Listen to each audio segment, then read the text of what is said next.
We've all got a big decision to make about who leads the country for the next 5 years, about who has power and influence in Westminster. You get the opportunity to have your say in the election on July the 4th. On Monday, we heard from the Prime Minister Rishi Sunak, and during this campaign, we're talking to other party leaders. Tonight, it's the turn of the Leader of the Opposition, Labour leader, Sir Keir Starmer. Sir Keir, welcome. Thank you very much for having me on. My promise at the start of this interview is that what you say in the next half hour or so will be broadcast in full. I want to give you the chance to make your case. Clearly want you to answer some questions. So if you would do your best to do that, one thing we should also make clear is you don't know what the questions are in advance. Thank you. 3 weeks from today, you could be spending your first night in Downing Street as our new Prime Minister. Are you ready? Yes, I know that we've got to earn every vote and not a seat has been won yet, and therefore I'm not complacent about it. But I've spent 4.5 years changing the Labour Party, getting it into a position where we could put our offer before the country. We unveiled our manifesto, a manifesto for wealth creation and for growth, to fix the fundamentals and take our country forward. So yes, we've prepared, we're ready, but I'm conscious that every single vote has to be earned, and we're still at the stage of earning the votes. And in order to earn them, many of our viewers are telling us that they still don't really know what you stand for. And what I want to just say to them is this is an important sales brochure, if you like, at election time, but it's your instincts, it's your values that may matter as much. So can we examine the evidence together of what Keir Starmer stands for and who he is? Quite a few subjects to get through. Let's start with the big promise at the heart of this manifesto. Change. That's what it says on the front cover. Now, you say to people the country is broken. And yet when I examine the changes here, they're very small. Why so? I don't accept they're very small. What we've set out in the manifesto is a plan for change, a plan to grow the economy.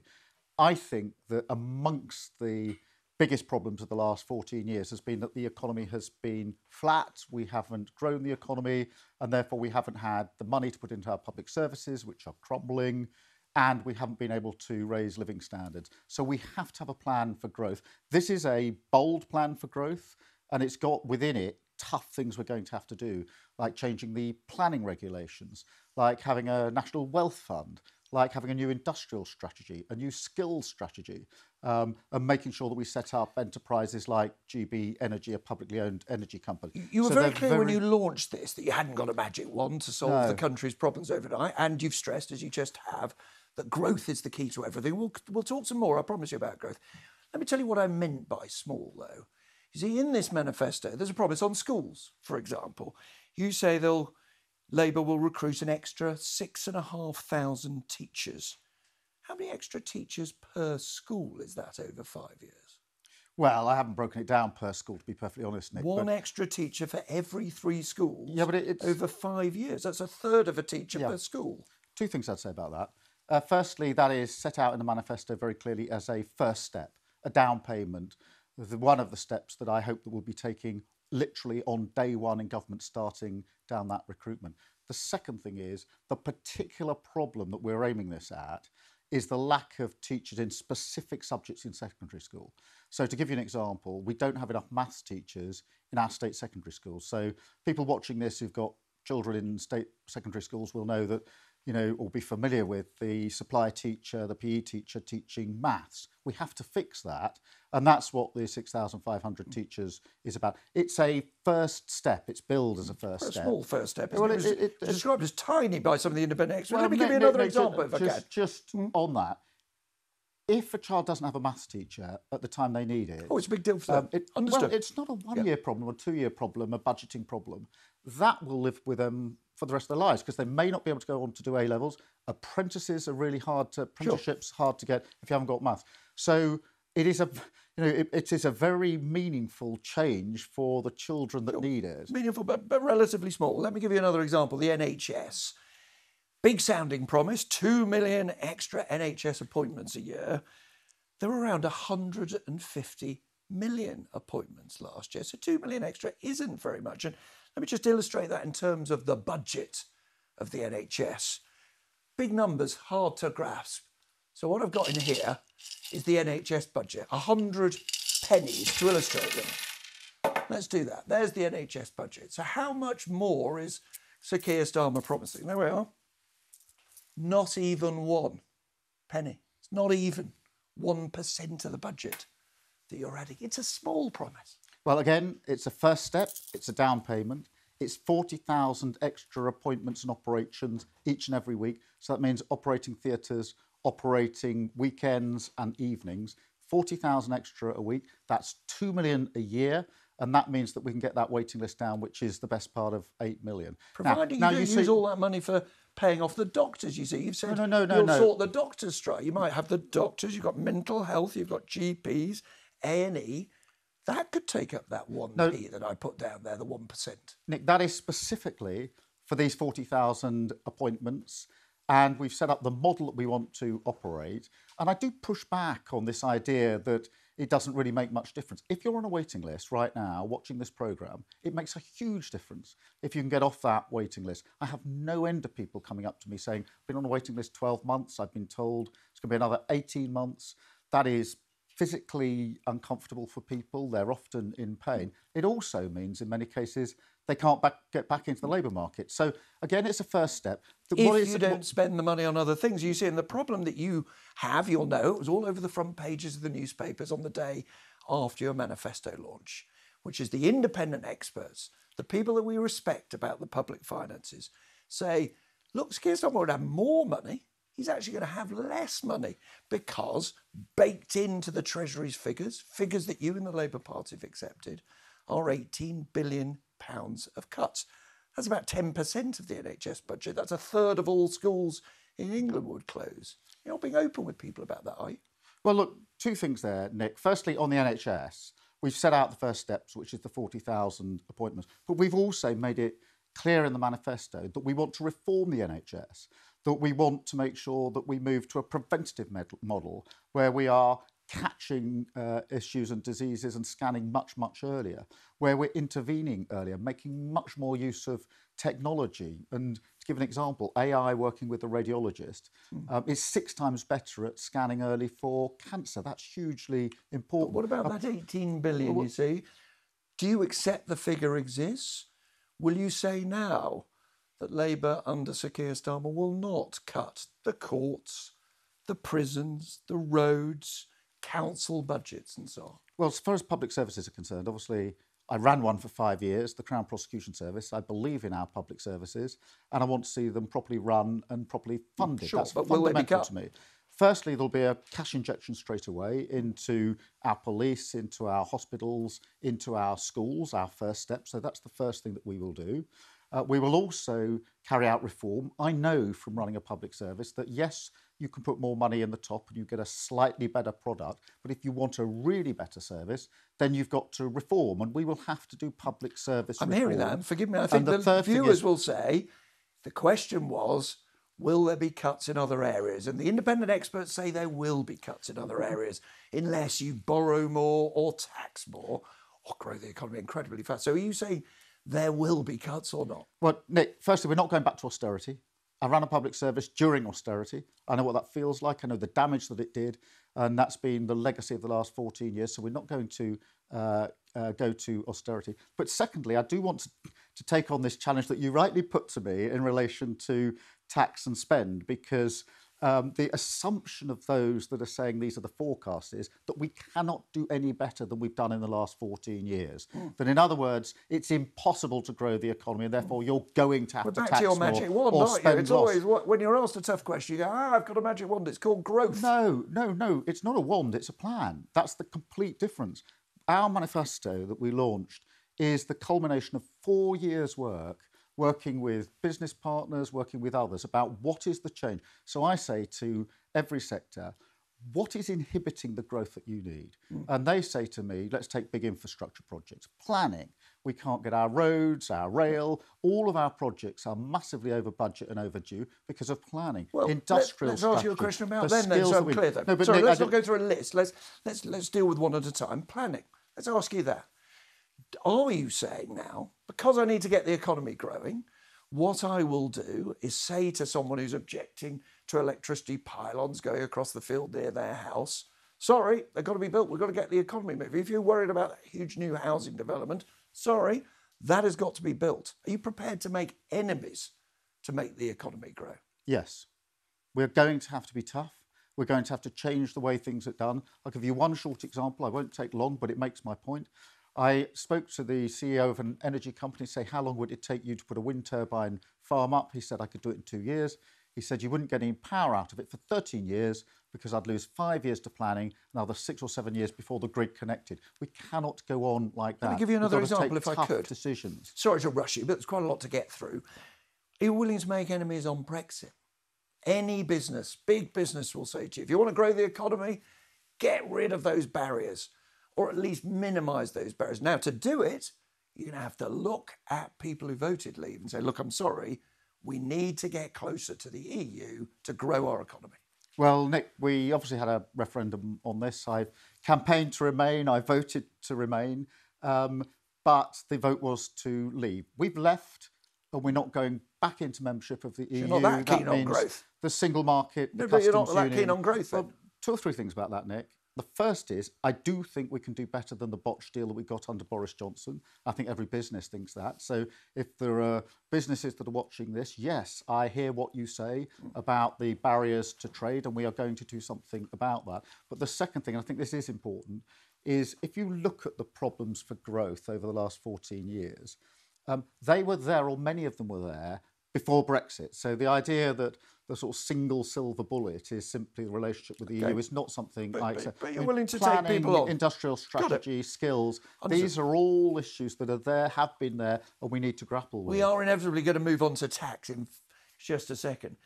Underlying, I think, the questions that people are asking about you, and you, when you launched your campaign, said, I've got to win people's trust, you said, on money and on borders and security, and we'll come to those other two, is this question of who you really are. I want you just to look at a photograph here.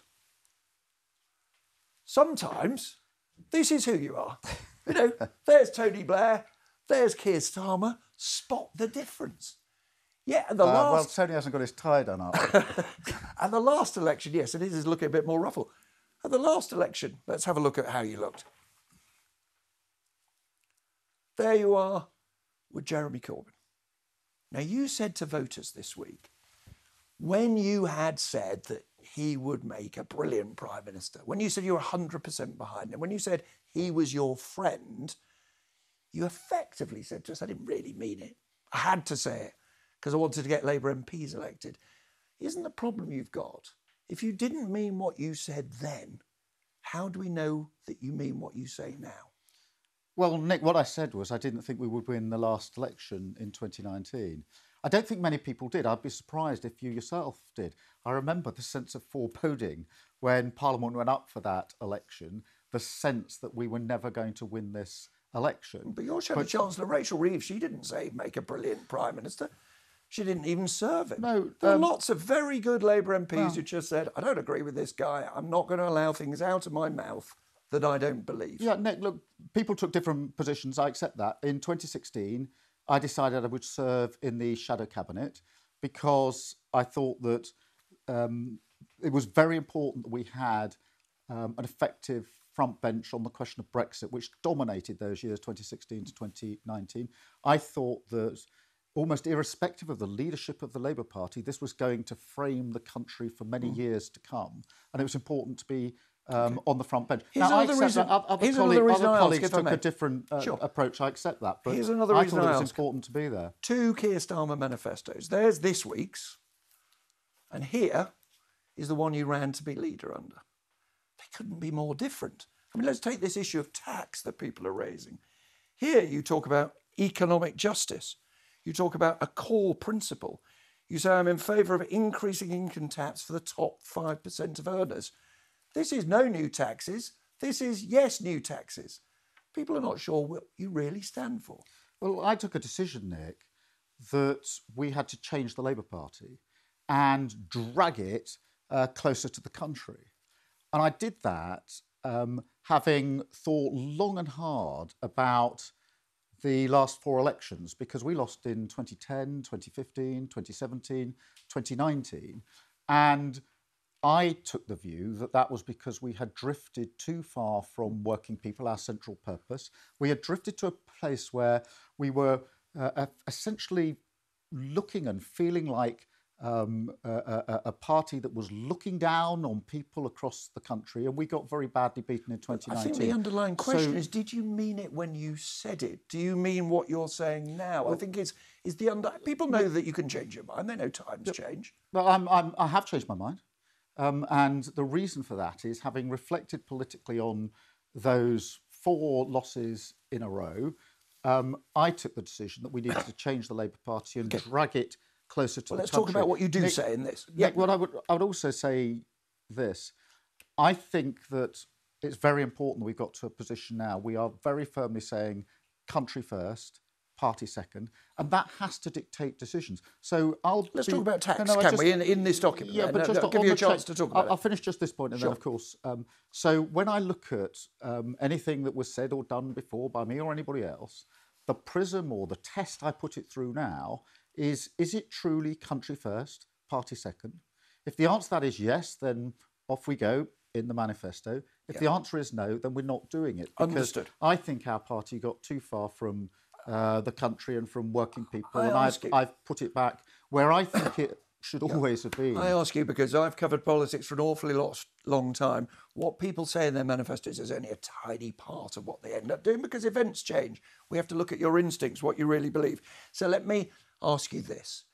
You've got a phrase, which is you're not going to put taxes up for working people, you say. And you won't put VAT up, and you won't put income tax. Income tax, national insurance, we will not be putting them up. So viewers have been in touch with us saying, I don't know what working people means. Jamie Oliver works.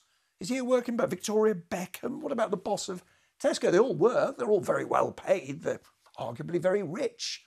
Are they working people? Well, people who pay their income tax, people who pay national insurance are working people. And that's why we've chosen income tax, national insurance and VAT, but income tax and national insurance paid by working people. But so therefore, rich people paying income tax who do work, they are not going to pay higher taxes under Keir Starmer. No, or you're not saying that. You're only just saying something much smaller than that. No, across the board for income tax, for national insurance and for VAT, there will be no increases. But Nick, that is why this manifesto is a plan for change, a plan for growth. And I know you say it's just a manifesto. I said yesterday, no surprises, no rabbits out the hat. That is 4 years' work. I don't mean you have a secret plan. I mean that the things happen and people have to react. And people want to know how you might react. Let me put an example to you, if I could. You see, people know what you're not saying. They know you are saying that you won't increase certain taxes, but they note that you're not replying when asked questions. I don't want to waste your time, and I don't want to waste the viewers' time. But there are working people, for example, people who build up a small business, go and sell it. They make what's called a capital gains. It's worth more than when they bought it in the first place. It might be a newsagent or a florist. Is Labour going to increase the tax that working person pays in capital gains? Nick, all of our plans are set out in a manifesto. So they might. Let me finish the sentence. All our plans are set out in the manifesto, fully costed, fully funded, and none of them, all launched yesterday, require tax increases over and above the ones we've set out. We are going to deal with the non-dom tax status. We are going to deal with the private equity loophole. We are going to deal with the tax break for private schools and the tax that we need to introduce or to extend on oil and gas companies. But none of our plans require any other tax rises. No. But plans change, just like Sir Keir Starmer's opinions change, Nick, events change, Nick. And it's possible, isn't it? If you're not ruling it out, people who've got a business maybe are going to sell their house and think it's never been charged with capital gains tax before. They've got to think, well, maybe these guys will need the money, like the experts say, and they'll come for me. Nick, you let me explain. Unlike some Labour leaders that may have sat in a chair like this in an interview with you, my manifesto is about wealth creation. This is a party of wealth creation of growth.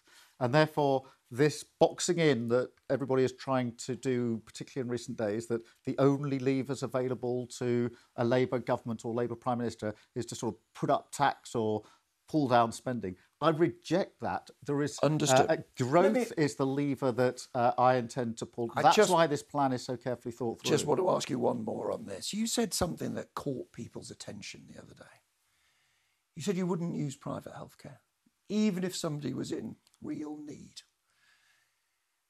It made some people think you're hostile to that. And when you and I spoke in a very personal interview that we did some time ago, you told me the story, a very moving story about your mother who's very ill, worked in the health service for a long time. And you told me, which I have to say surprised me at the time, that she gripped your hand and said to you, don't let your dad go private. Yeah. Are you hostile to people who go private? Do you think they're queue jumpers, that it's unfair? No, I mean, in relation to my mum, she was obviously very ill for a lot of her life, and I was in a high dependency unit with her when we thought we were going to lose her many, many times. And that's why I relayed that too. I'm not hostile in the slightest. I completely understand why people would go private. I know people who have because they wanted to have an operation more quickly to get back to work or to get back to something else. Just let me put it in my... I'm asking for this reason. You're taxing private schools, or maybe you'll tax private health. He won't give an assurance on capital gains tax. Maybe he's coming for us sometime when things get a bit tough and the numbers don't add up. Nick, just hear me out on this. I think I was asked, or at least one version of the question was, would you go private to, as it were, skip the waiting list to get an operation done? To which I said, no. That wouldn't be my instinct. I damaged my knee playing football a few years ago. The meniscus was torn. I had a scan, I waited my turn, I went to the NHS, got it fixed, and I was back playing football. That's what happened. On acute care, because then the version of the question is, well, what about acute care? In emergency acute care. The NHS is the single best place if you've got an acute problem. And that is why even in the private hospitals, they refer into the NHS for acute care. If I had an acute care life-threatening issue for me or my family, the very best place to be is in the NHS. Understood. I mentioned at the beginning of the interview that in 3 weeks' time, you could spend your first night in Downing Street.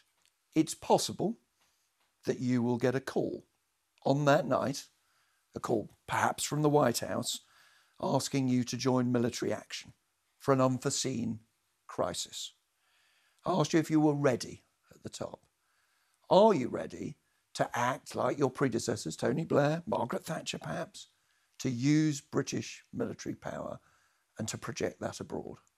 I am ready to take whatever action we need to take to defend our country and to protect our country. That is the first duty of any government. It's why the Labour government back in the day signed the NATO treaty.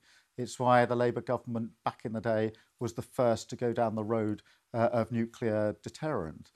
So I'm ready to do whatever is necessary to defend our country. Why did the other Keir Starmer, this Keir Starmer, say to the Labour Party to get elected that there'd be no more illegal wars, you said? I'll introduce a Prevention and Military Intervention Act.